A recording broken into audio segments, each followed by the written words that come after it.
And welcome everyone to Enchanted Empath Soulcast. Happy Thursday. So this week I want to talk about intuition. It's a thing that I focus on the very most in my practice and how to develop it, how to trust it. And today I want to talk about how synchronicity works with your intuition. So grab your favorite beverage, get comfortable. Feel free to chime in and ask questions as we go along. Today is going to be a fun one. And I'm going to give you some tools and resources so that you can utilize your intuition more so and play with the synchronicities of the universe. So first of all, we need to define what is intuition, right? So intuition is, according to the dictionary, a direct perception or knowing of a thing independent of a reasoning process. So it's those aha, know things. You feel them, you intuit them, and there's no real explanation how you received that information or how you came up with that because you weren't thinking about it necessarily, right?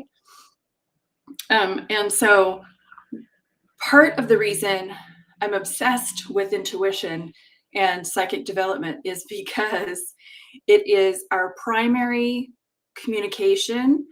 It is the most reliable. It is the most truthful. It is chock full of information for us. So in all of our experiences, we can all relate to this. You know, mouths move and words can be untrue, but energy never lies. So when we learn how to use our intuition to read the energy of other people, even places and things, it makes life so much more graceful and it keeps us safe. So I think it's a survival mechanism from way back that is in everybody's genetic makeup. So welcome everybody. I keep getting messages on my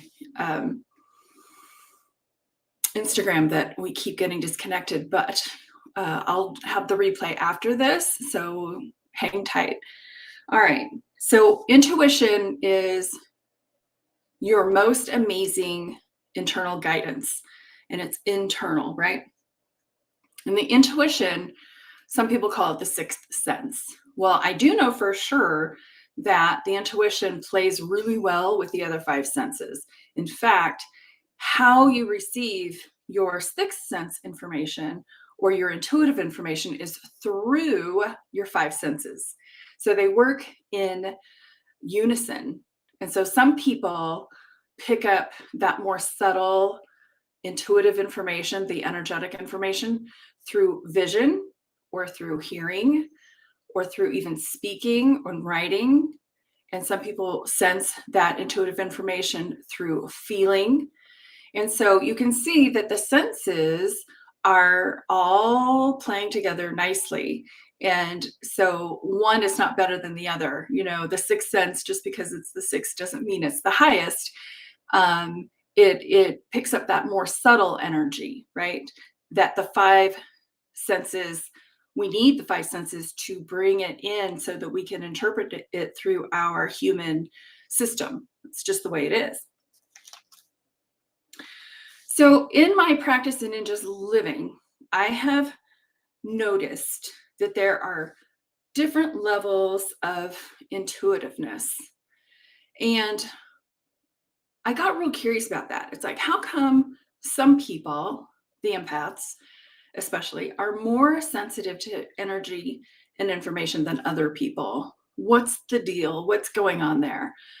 And as I was pondering that question, an amazing synchronicity happened, right? And so synchronicities and signs happen all the time in my reality. And I was scrolling through Hulu looking for something to watch a couple nights ago. And I see this one episode on Fantasy Island called Quantum Entanglement. I didn't watch the episode, but I got curious. It's like quantum entanglement. That sounds really scientific. What's that? And a lot of you know that I do love quantum physics at the really geeky, basic dummy level. And so I looked it up and I thought, well, that's basically the definition or the reason behind how synchronicities work. So quantum entanglement says that we're all one. Now, a lot of you, like me, have a spiritual conviction where we already have accepted that. We already know that. We know that we're swimming in this quantum soup, so to speak, and that we're all connected energetically. There is no separation except our attention to it and maybe proximity and focus. And so we can turn it up or we can turn it down. We can connect, we can disconnect, or bring our connection in closer. But that's how being psychic or a medium or a medical intuitive or any of those things that seem a little woo, in my reality, they're not woo at all. It's just a matter of being sensitive enough or having a higher vibration or an open energy to where we can receive or connect with that energy better than others or more easily than others. And it's because we're interested in doing that. You know, some of us are interested. Some of us come into our gifts later and we're like, what the heck is going on? You know, and I do get clients who come to me with that. It's like all of a sudden I can sense these sensations with different people. What is this? And it is that whole quantum entanglement. It's the fact that we're all swimming in the same cosmic soup and that energy is flowing and permeable and very accessible. And so in my work, you know, I can sense a lot of energy, but most of the time I'm minding my own business and not trying to.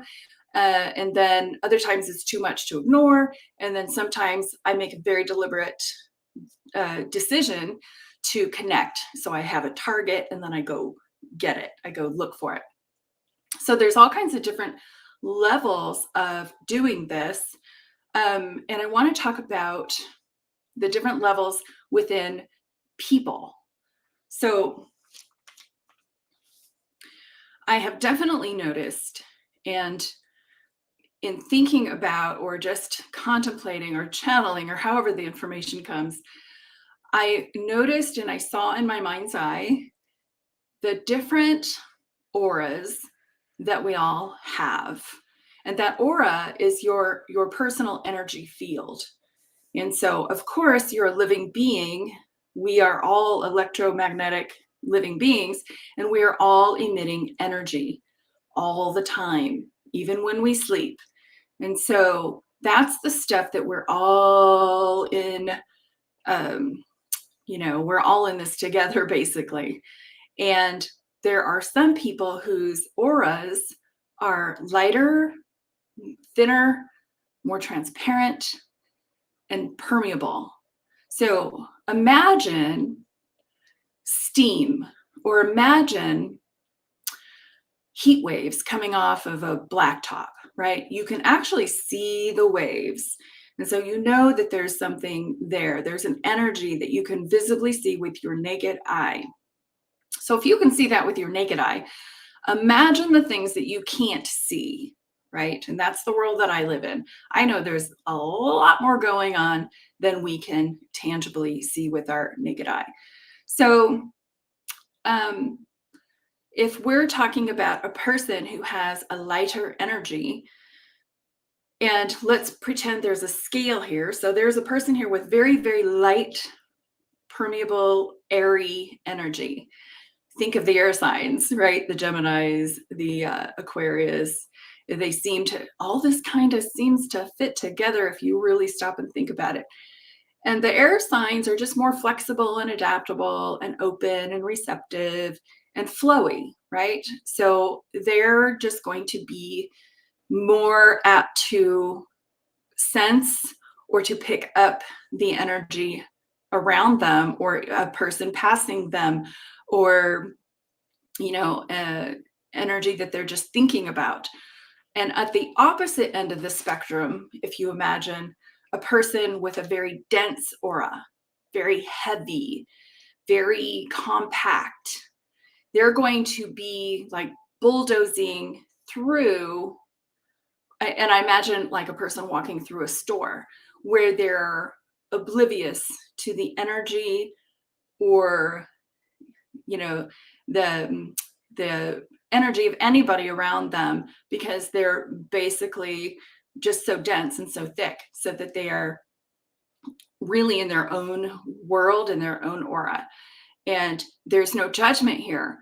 There's just observation. And so then if you imagine the spectrum of very dense aura, a person who's just pretty blocked off and closed off, and then at the opposite end, somebody who's wide open, then you can imagine, where are you on that spectrum? Somewhere in the middle, you know? And then clearly, just by life circumstances, that spectrum moves. So things happen that cause us to be more dense in our energy, in our auric field, and then things happen that can lighten us up. But in my experience, it takes more intention and practice to stay on the light side, right? And then some of us are just blessed with a really light kind of personality. I call it a blessing. Some people probably don't. But having that more childlike perspective on life, where we don't take things very seriously, we certainly don't take ourselves very seriously, and we know that everything changes, and so we're just very adaptable. And then on the other end of that is a rigidity, right? So just where are you, and know that that moves, and that we can move it intentionally with practice, with a thought, with a decision, right? So this is where, going back to the whole quantum entanglement, when we know that we're in this cosmic or quantum soup and everybody is emanating energy and everybody has auras, then it's very easy and logical for me. I can reason intuition in a heartbeat. It's like, it's clear. There's energy everywhere, and we can receive it, we can notice it, we can observe it, feel it, sense it, or not. And sometimes it's a choice. And for me, I do make choices not to. Like I have a mantra of mine, because I am very open. My mantra is mind your own business. Mind your own business. Stay in your lane. So I have to remind myself, it's not my business. Stay in your lane. Unless I'm doing a reading or I'm doing something professional, or I feel like there's maybe something that needs my attention or some blessings on it, then I'll pay more attention. But for the most part, we're all thinking about our workout in the afternoon, or what we're going to make for dinner, or when we're driving our car. Who knows? But there's a lot of mental competition, and so we choose wisely, to either pick up on energy or not. And so an untrained empath, though, who doesn't know this, they're kind of susceptible to all kinds of energy and information coming at them all the time. And so part of my practice is to help people with that, so that we don't have to be at the mercy of the energies that are around us, right? So back to, if you want to remember quantum entanglement, just think of we're all one. It's all one. The Unity Church talks about that. The Science of Mind Church talks about that. A lot of religions do. And quantum physics definitely talks about that. So that kind of explains the woo part of intuition and psychic abilities and medical intuitive, all of that. So hopefully that makes sense to you and resonates with you on a certain level. So just to wrap it up on intuition, your intuition is most definitely your internal GPS, right? It's internal. And it is connected with your senses. I do believe that the heart is the seat of your soul, and it is the main receiver for receiving information, and then we interpret it through our senses. That's how I see it. Could be right, could be wrong. And then if we look at synchronicity, so synchronicity is not just a song from the Police. Synchronicity is kind of like the magic of coincidence.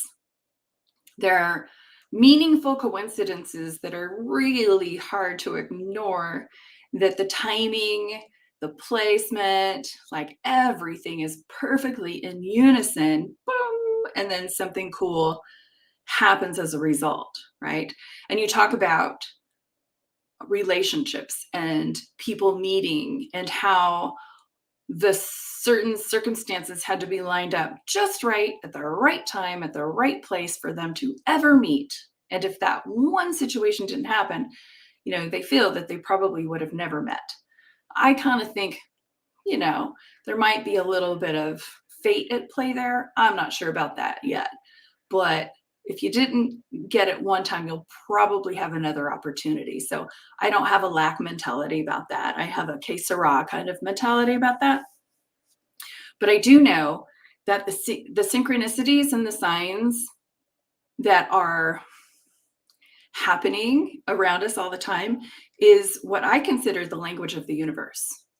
So the language of the universe is always here to kind of help us and to get us to where we really want to go.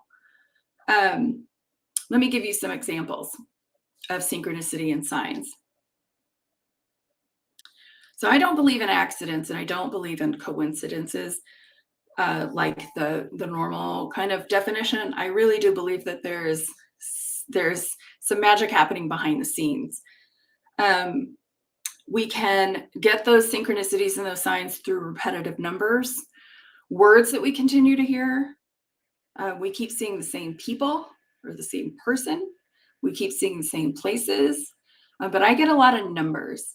And I also know, it's neuroscience is like a big hot topic right now. And I listen to a lot of podcasts about the brain. And I love it. And I know that we do have the RAS, the reticular activating system in the back of our brain that is listening to us. And when we see something or we're wanting something or thinking of something, our brain has a way of filtering out the things that don't match that and bringing us the thing that does. So I do think that there's some of that happening, but also there's something else, because a lot of times we're not even conscious of what we're wanting to bring in. We're not thinking about it. We didn't put it on our manifestation list. It's not even in our sphere, in our consciousness. However, I do believe it's in there somewhere. And so I have this theory that synchronicities is the universe's way of providing, getting into the law of attraction on a soul level, like beyond subconscious, but a soul level. And I don't even think that a lot of us are aware of what our souls want. That's why we're led by our higher consciousness, by our higher selves at times when we choose to, or when they, rib us and remind us of why we're here and what's going on with us. So there's a lot to consider when we think of synchronicities and the language of the universe that is the external guidance that is leading to or feeding our intuition, right? So yeah, this is where I do get a little woo on this, because I just know that with the synchronicities that I've experienced and seen, that it goes way beyond cause and effect. We can't logically explain things and how magical some synchronistic situations just happen. They're really hard to define or explain. So I do believe that we do have spirit guides or spirit helpers. Some people call them angels. Some people call it God. I call it divine intelligence. I feel that we are swimming in that quantum soup that is that divine intelligence, or this intelligence is just woven through it. And I see that in nature, So if you look at, say, I used to live in Long Beach and I loved watching the birds fly up over the ocean. And there would just be a huge flock of birds, and they would be in such close unison, and they would switch directions on a dime. And then boom, they're just off. And it's like there's this intelligence that is guiding them. They don't have GPS systems, they don't have a bird leader. They just know. There's this knowing, this divine intelligence that speaks to them somehow, right? Well, we have the same system happening inside of us. And so this stuff makes me so curious. And that's why I have designed an entire career out of exploring this and learning it, putting it to the test, and then teaching other people how to leverage it as well. So this reminds me of when I was a kid back in the 70s, and I recommend this movie so highly. It's called The Clash of the Titans, and it stars Harry Hamlin. Gosh, I think I was probably about 8 or 9 when that came out. I was obsessed. So it was mythology, Greek mythology. So this led me to my career as an English teacher, I'm sure, had something to do with that. But The Clash of the Titans, there's a few scenes. I'm going to have to watch it again this weekend. I haven't seen it in years.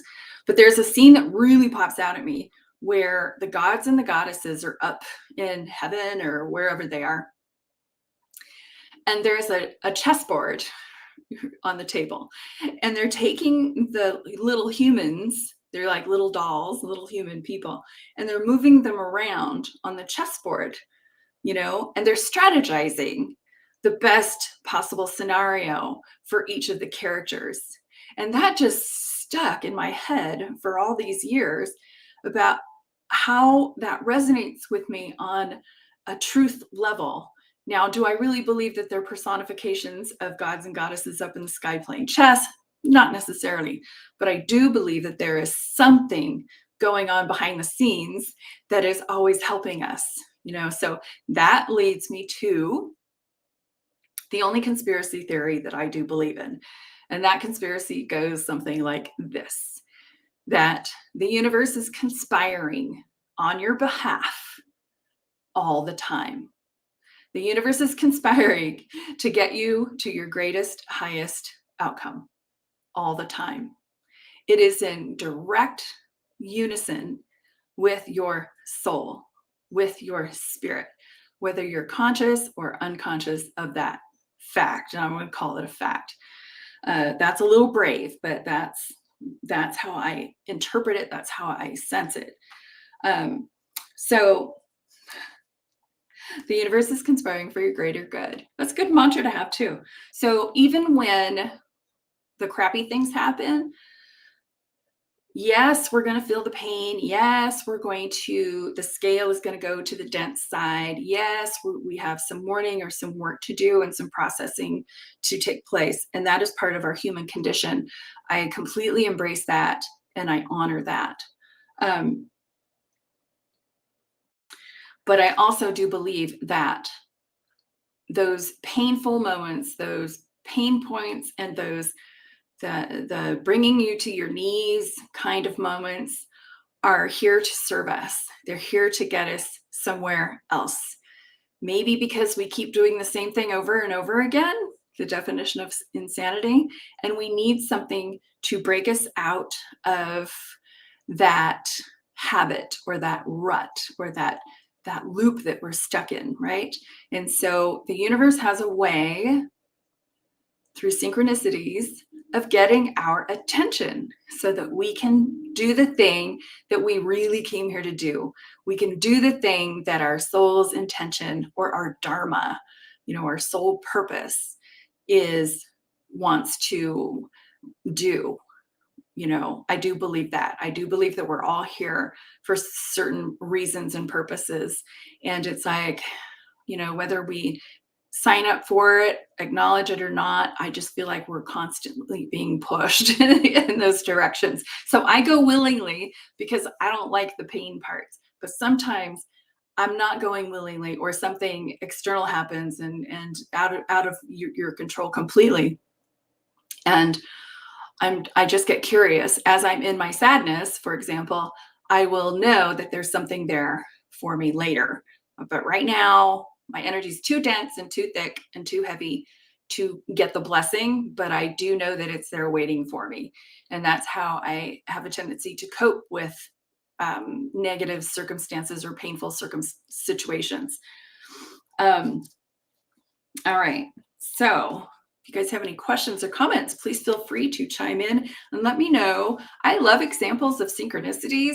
So if you have a magical synchronistic moment that you'd like to share with us, please type it in. I would love to share. I was trying to think of examples when I put this together, and I thought, I know I've had a zillion of them and I can't even think of one. It's kind of like when you know that you want to go buy a record at the record store. Yes, this shows my age. And then you get to the record store and it's like, I can't remember what I wanted, but you really did want it before. All right, so let's talk about how we can use synchronicity and universal signs to develop your intuition. So I am clearly all about the journal. Boop. I keep journals all the time. I like to record things that are important to me. So every business idea I've ever had, they're in here. Every synchronistic situation that has happened, every aha, bright idea, download, whatever you want to call them, they're in my journals. So I recommend, highly recommend, if you're interested in developing your intuition, is to start recording the synchronicities. Record those coincidences, record those repetitive numbers. You don't have to know what it means, just write it down. When you notice something that is coincidental or synchronistic, write it down.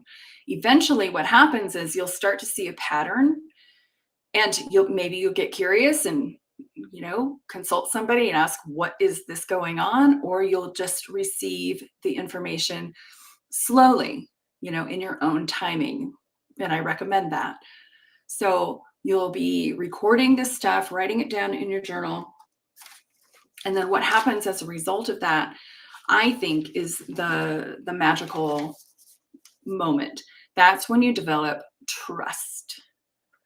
So in my practice, the big disconnect that I see over and over with my clients and even with myself from time to time is the lack of trust. So here we are, we're getting all this data, we're getting all this information, we're getting the signs, we're getting the synchronicities, and then we still don't trust it because our fears, our conditioned fears, mostly stemming from childhood, have a tendency to creep up, right? But if we have a journal and we are writing this stuff down, we have a record. We have a record of, hey, this did work in the past. And look what I manifested. And look what happened as a result of this. And connect the dots, and it all starts to become clear. And then you have the validation required for us humans to develop trust. Some of us need to see it before we trust it or believe it, right? So do what you can to help yourself acknowledge the synchronicities and the signs that are happening all around you. Then when you tap into that trust, I'm telling you, you go to a whole nother level. That's when it is game on. That's when you roll up your sleeves, you get really curious, and you realize that the universe really does have your back, and that you are a manifesting machine, and they keep showing you the way.